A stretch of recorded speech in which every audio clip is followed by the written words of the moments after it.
తెలుగుదేశం ప్రభుత్వం ఏర్పడి దాదాపు 2 సంవత్సరాలు అవుతోంది.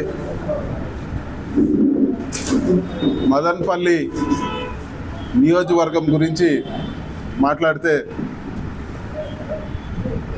ఒక జిల్లా హెడ్ క్వార్టర్ అనౌన్స్మెంట్ తప్పితే ఈరోజు జిల్లా హెడ్ క్వార్టర్కి సంబంధించి ఎక్కడ కూడా ₹1 కూడా ఖర్చు పెట్టిన దాఖలాలు లేవు.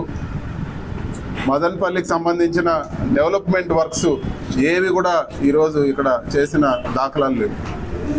ఈరోజు మదనపల్లి ఏదైనా ల్యాండ్ మార్క్స్, ఏదైనా మంచి డెవలప్మెంట్లు ఈరోజు ఎక్కడన్నా ఈరోజు ప్రారంభించి జరిగిందంటే గత వైఎస్ఆర్సీపీ ప్రభుత్వంలో జరిగింది. మరీ ముఖ్యంగా ఈ పార్టీకి మెడికల్ కాలేజ్ పూర్తయిపోయి స్టాఫ్ కూడా ఆల్రెడీ స్టాఫ్ను కూడా తీసుకొని ప్రారంభానికి ఒక 6 నెలల్లో సిద్ధంగా ఉన్న మదనపల్లి మెడికల్ కాలేజ్ని ఆపేసి 2 సంవత్సరాలుగా మూలన పెట్టారు. పీపీపీ అన్నారు. పీపీపీలో ఎక్కడ కూడా ఈరోజు ఒక్క టెండర్ కూడా దాఖలు కాలేదు. మరి ప్రభుత్వం వాటిని టేకప్ చేసి ముందుకు పోవాలి. వాటికి లోన్లు కూడా ఆల్రెడీ ప్రభుత్వంలో టైప్ ఉన్నాయి.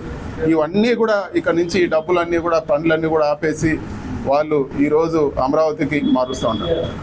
వైఎస్ఆర్సీపీ ఈ రోజు కూడా అమరావతి నిర్మాణానికి వ్యతిరేకం కాదు, అమరావతి క్యాపిటల్కి వ్యతిరేకం కాదు, కానీ అమరావతి పేర్లో చేస్తా ఉన్న కరప్షన్కి మేము వ్యతిరేకము. ఈరోజు 50,000 కోట్లు మీరు అమరావతిలో ఖర్చు పెడతా ఉన్నారు. అక్కడే ప్రభుత్వ బిల్డింగ్లు ₹4,000 అడుగు చేస్తూ ఉంటే మీరు 20,000 మీ కార్యకర్తలకు, మీ లీడర్లకు సంబంధించిన కంపెనీలకు ఇచ్చుకొని ఈరోజు 4,000 అడుగు కావాల్సింది ₹20,000 అడుగు ఖర్చు పెట్టి ఈరోజు అక్కడ స్కామ్ జరుగుతోంది. ఇలాంటి స్కాములకే మేము వ్యతిరేకంగా మాట్లాడుతున్నాం తప్పితే రాజధానికి కాదు. మేము చెప్పేది ఒకటే, మీరు 4,000 అయ్యేదాన్ని 20,000 ఖర్చు పెట్టి అమరావతిలో ఈరోజు కడతా ఉన్నారు. ఇక్కడ మదనపల్లిలో 100 కోట్లు ఖర్చు పెడితే ఈరోజు మెడికల్ కాలేజ్ పూర్తయ్యి హాస్పిటల్ అంతా కూడా పూర్తయ్యే పరిస్థితి ఉంది. ఈరోజు మదనపల్లి గురించి మాట్లాడే పరిస్థితి కూడా ఎక్కడ కూడా కనపడటం లేదు. ఈరోజు మెడికల్ కాలేజు పబ్లిక్ అందరు కూడా ఉపయోగపడే గొప్ప కార్యక్రమం అది. ఈరోజు మెడికల్ కాలేజ్ కోసం ఎంతో మంచి ప్రణాళికతో జగన్మోహన్ రెడ్డి గారు ముందుకు తీసుకొస్తే వాటన్నిటిని కూడా ఈరోజు ఆపేశారు. అంతేకాకుండా మదనపల్లి సరస్వతి నిలయంగా తీర్చిదిద్దాలని చెప్పి ప్రభుత్వం, వైఎస్ఆర్సీపీ ప్రభుత్వం ఉండగా యానీ బెసెంట్ స్థాపించిన బీటీ కాలేజ్ని ప్రభుత్వ పరం చేసి ఆ మేనేజ్మెంట్తో మాట్లాడి జగన్మోహన్ రెడ్డి గారు మేనేజ్మెంట్ని కూడా ఒప్పించి మేము ఇక్కడ ఒక యూనివర్సిటీ పెడతామని చెప్పి ఆయన దాదాపు అంటే 9/2/2024 ఎలక్షన్స్ మునిపే జీవో ఇవ్వడం జరిగింది బీటీ కాలేజ్కి. మరి ఈరోజు బీటీ కాలేజ్ పేరెత్తే పని కూడా ఈరోజు తెలుగుదేశం నాయకులు ఎవరు కూడా చేయడం లేదు. ఈ పార్టీలు ఎలాగన్నా ఉన్నాయి. ఈరోజు తెలుగుదేశంలో కూడా నాయకులు ఉన్నారు, బీటీ కాలేజ్లో చదివిన వాళ్ళు, మంచి పేరుండే నాయకులు, దొమ్మలపాటి రమేష్ గారు కానీ వీళ్ళందరూ కూడా ఎందుకు మాట్లాడటం లేదు ఈరోజు బీటీ కాలేజ్ గురించి? బీటీ కాలేజ్ ఎవరికి కూడా కాదు కదా, ఊరందరూ బాగుపడుతుంది, మదనపల్లి నియోజకవర్గం బాగుపడుతుంది, ఇక్కడ చదువులన్నిటి కూడా ఎంతో మేలు జరుగుతుంది. మరి తెలుగుదేశం నాయకులు ఎందుకు ఈ బీటీ కాలేజ్ ఈరోజు ప్రభుత్వానికి ఈరోజు 100 కోట్ల ఆస్తి ఫ్రీగా ఇచ్చారు. ఈరోజు బీటీ కాలేజు ఏదైతే ఒక సొసైటీ నడుపుతానిందో వాళ్ళు ఒక మంచి ఉద్దేశంతో 100 కోట్ల ప్రాపర్టీ ప్రభుత్వానికి ఫ్రీగా ఇచ్చారు. ఈరోజు యూనివర్సిటీ తీసుకొచ్చేది పోయి ఈరోజు డబ్బులు కూడా శాంక్షన్ చేయకుండా ప్రభుత్వ కార్యాలయాలకి ఈరోజు ఆ కాలేజ్లో బిల్డింగ్స్ వాడుకునే పరిస్థితి.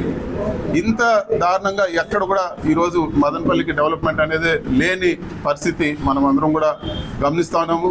అంతేకాకుండా దారుణమైన విషయం ఏమంటే ప్రజలందరూ డబ్బులు ఈరోజు టౌన్ బ్యాంక్లో ఎంతో నమ్మకంతో డబ్బులు వాళ్ళు అందరూ కూడా పొదుపు చేస్తే ఈరోజు టౌన్ బ్యాంక్లో దారుణమైన అవకతవకలు జరుగుతున్నాయి. వీటిపైన కూడా ఇన్వెస్టిగేషన్ జరగాలని చెప్పి కూడా మేము కోరుకుంటా ఉన్నాం. నాకు ఈ టౌన్ బ్యాంక్ గురించి ఇన్ఫర్మేషన్ ఇచ్చింది కూడా ఈరోజు తెలుగుదేశం సింపథైజర్స్. వాళ్ళే చెప్తా ఉన్నారు మేము మాట్లాడేది ఇబ్బంది అవుతుంది, మీరు ఖచ్చితంగా దీన్ని నిలదీయండి అని చెప్పి ఈరోజు టౌన్ బ్యాంక్ పైన ఖచ్చితంగా విచారణ జరగాలని చెప్పి కూడా నేను డిమాండ్ చేస్తూ ఉన్నాను. అదేవిధంగా కేవలం హెడ్ క్వార్టర్ అనౌన్స్ చేసి చేతులు దులుపుకుంటే సరిపోదు. ఏమి డెవలప్మెంట్స్ ఎప్పుడు తీసుకొస్తారో కూడా ఈరోజు తెలుగుదేశం ప్రభుత్వం ఇక్కడ అనౌన్స్ చేయాలని చెప్పి కూడా మేము కోరుతా ఉన్నాము. అదేవిధంగా ఏవైతే రోడ్లన్నీ కూడా నిలిపేశారో, ఏవైతే కూడా ఈరోజు ఎక్కడికక్కడ రోడ్లు నిలిపేయమని గవర్నమెంట్ ఆర్డర్ ఇచ్చి మదనపల్లి నియోజకవర్గంలో ఎగ్జిక్యూషన్లో ఉండే రోడ్లన్నీ కూడా నిలిపేయమని గవర్నమెంట్ ఆర్డర్ ఇచ్చింది. అవన్నీ కూడా ప్రభుత్వం వెంటనే టేకప్ చేయాలని చెప్పి కూడా మేము అడుగుతా ఉన్నాము. అదేవిధంగా మదనపల్లికి వాటర్ గ్రిడ్ పనులు ఎప్పుడు పూర్తి చేస్తారో కూడా మేము అడుగుతున్నామని చెప్పి కూడా తెలియజేస్తా ఉన్నాము. ఇవన్నీ కూడా ఈరోజు 2 సంవత్సరాలు అయింది, ప్రభుత్వం చేస్తాదని ఒక ఆలోచనతో ఉన్నాం, చూద్దాం అని. 2 సంవత్సరాలైనా కూడా ఈరోజు ఏమాత్రం డెవలప్మెంట్ అనే మాటే లేకుండా ఉంది. ఈరోజు ఖచ్చితంగా మేము ప్రభుత్వాన్ని నిలదీస్తాము. మెడికల్ కాలేజ్ గురించి కానీ, బీటీ కాలేజ్ గురించి కానీ, అదేవిధంగా ఇక్కడ జరిగే టౌన్ బ్యాంక్ స్కామ్ కానీ, మిగతా వాటి భూ కబ్జాలు కానీ, వీటన్నిటిపైన కూడా రాబో రోజుల్లో గట్టిగా ప్రజల్లోకి తీసుకుపోయి ప్రజలందరూ కూడా చైతన్యవంతం చేసి ఈ ప్రభుత్వం ఏ విధంగా ప్రజల్ని మోసం చేస్తుందో కూడా మేము తెలియజేస్తాము. అదేవిధంగా ఈరోజు స్కీమ్లు ఏవైతే జగన్మోహన్ రెడ్డి గారు ఇచ్చారో అవన్నీ కూడా పూర్తిగా పక్కన పెట్టేశారు. అవేమన్నా అడిగితే జగన్మోహన్ రెడ్డి గారిని దుర్భాషలాడి ఈరోజు వ్యక్తిగతంగా తిట్టడం తప్పితే ఈరోజు ఏమాత్రం ఇక్కడ డెవలప్మెంట్ లేదు, ప్రజలు సంతోషంగా లేరని చెప్పి కూడా నేను తెలియజేస్తా ఉన్నాను. ప్రభుత్వం తక్షణమే మదనపల్లి మెడికల్ కాలేజ్ పనులు మొదలు పెట్టాలి.